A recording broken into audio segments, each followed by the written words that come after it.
Welcome to the Class 2A Season Preview and Stadium Tour for 2019. I'm Patrick Schmidt with Wyoming-football.com. We'll start this tour in Buffalo. That's because the Bison won the 2A state championship in 2018. They went 10-1 last year. This year, the Bison returned 5 All-State players, tied for the most in 2A.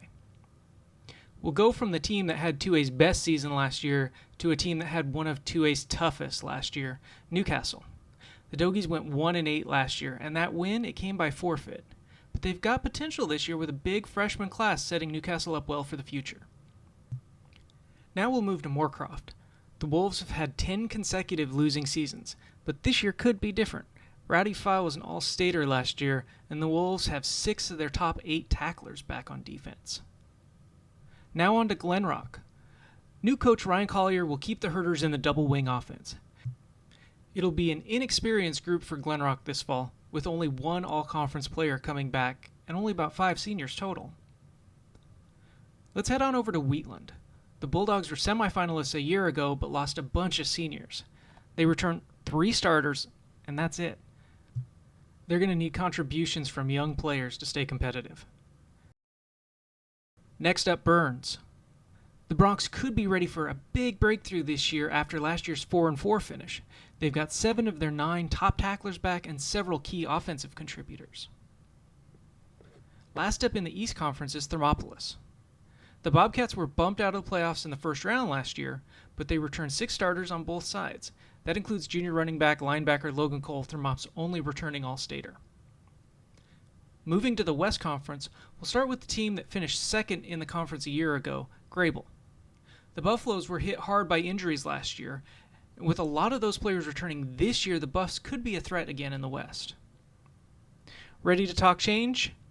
3 teams in the West Conference have new coaches. One is Lovell. The Bulldogs bring on alumnus Nick Crosby to rebuild a program that's on its 3rd coach in 3 years and went 1-8 last season. Another program with a new coach, Pinedale. The Wranglers promoted assistant Clay Kundle to take over as head coach this year. His task will be daunting in his first year, as Pinedale graduated numerous key players and will have to rely on young players this year. The 3rd West program with a new coach is also in Sublette County, Big Piney. Ryan Visser enters from Preston, Idaho to take over the Punchers. There's going to be some transitioning to do as the Punchers lost 6 of their 7 all-conference picks to graduation. Moving now to Kemmer. The Rangers will try to capitalize on the momentum of last year's playoff berth. Kimmerl will be younger this year and has to find a way to replace their top 6 tacklers who all graduated. Jumping to the Bridger Valley, let's stop by Lyman. The Eagles graduated some key contributors and lost their leading rusher and tackler to transfer. There might be some rebuilding happening in Lyman this fall. Our last stop on the 2A tour will be in Mountain View. The Buffaloes were runners-up last year, and just like Buffalo, they've got 5 All-State players coming back. Basically, all of the team's offensive playmakers are back, and the defense is solid at basically every position. And that's a look at Class 2A for 2019. For more, check out Wyoming-football.com and follow us all year on Twitter, Facebook, and on the website.